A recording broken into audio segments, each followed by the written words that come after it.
Taasisi ya Wakala wa Forodha TACUS imesema kuwa uamuzi wa kuanzisha mfumo wa Tanzania Customs Agent Management System umefanywa kwa kuzingatia katiba ya chama kufuatia mashauriano ya kina na wanachama waliotoa ridhaa yao ya kuidhinisha kuendelea kwa mchakato wa utekelezaji wa mfumo huo. Akizungumza na waandishi wa habari, mjumbe wa kamati kuu wa chama cha mawakala wa forodha Tanzania, Abdalla Kongolilo, amesema kuwa mfumo huo ni tofauti kabisa na ule wa mamlaka ya mapato Tanzania TRA na utaunganishwa tu kwa ajili ya kubadilishana taarifa kwa kuzingatia miongozo ya serikali ya kuanisha mifumo ya taasisi mbalimbali. Sisi kama chama cha mawakala wa forodha Tanzania TACUS tumekubaliana kupitia katika utaratibu wetu wa kikatiba, ikiwa ni pamoja na kushirikisha wananchi, kushirikisha wanachama wetu. Tumefanya kikao, tukalileta hili jambo mbele ya wanachama na idadi kubwa ya wanachama wakatupa baraka ya kuendelea na huu mchakato. Huu mfumo hauhusiani kabisa na mfumo wa TRA. Huu ni mfumo tofauti, kama vile ambavyo baadhi ya taasisi za serikali zimeagizwa kuunganisha mifumo isomane. Kwa hiyo huu mfumo utakuwa na access ya kusomana na mfumo wa TRA. Kwa hiyo TANSIS haitaingiliwa kwa namna yoyote, wala mifumo ya TPA haitaingiliwa kwa namna yoyote. Kwa hiyo napenda kuwatoa shaka ndugu zetu wa Tanzania wasiwe na wasiwasi na hilo.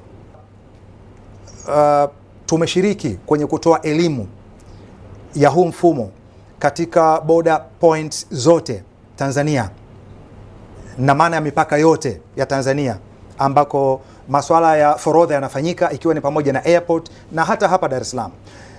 Lakini pia kumekuwa na juhudi nyingi sana za mawasiliano, mafunzo, maswali na majibu katika platforms zetu za maagents wa forodha. Watu wanauliza maswali na watu wanapewa majibu.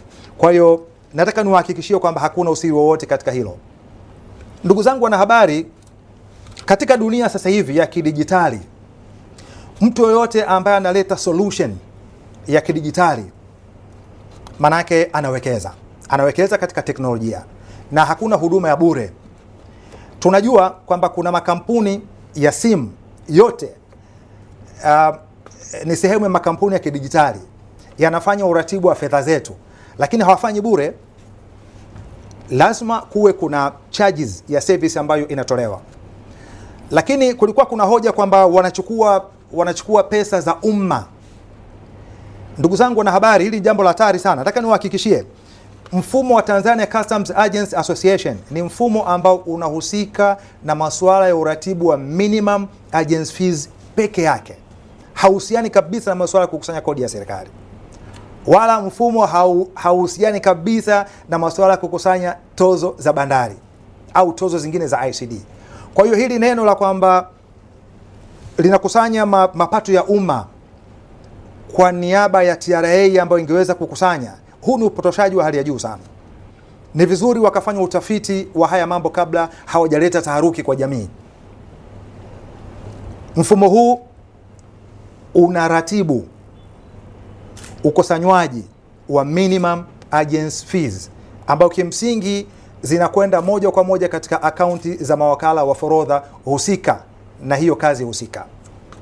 Uwekezaji wowote wa kiteknolojia ambao unakuwa na gharama, lazima kuwe kuna clauses za termination ya mkataba. Kuna swala la uwazi wa mchakato. Sisi kama chama ambacho tunasimamia maslahi ya wanachama wetu, lakini pia tunasimamia maslahi ya taifa kwa ujumla, tunafahamu katiba inatuelekeza nini.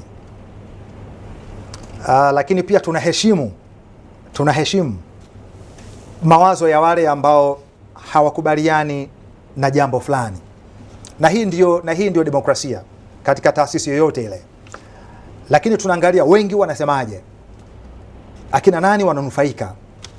Kwa hiyo niwahakikishie Watanzania na hata ndugu zetu wa mawakala wa forodha kwamba huu mfumo ni mali ya mawakala wa forodha wenyewe na wala sio mali ya viongozi, kwa sababu leo viongozi tupo lakini kesho hatupo.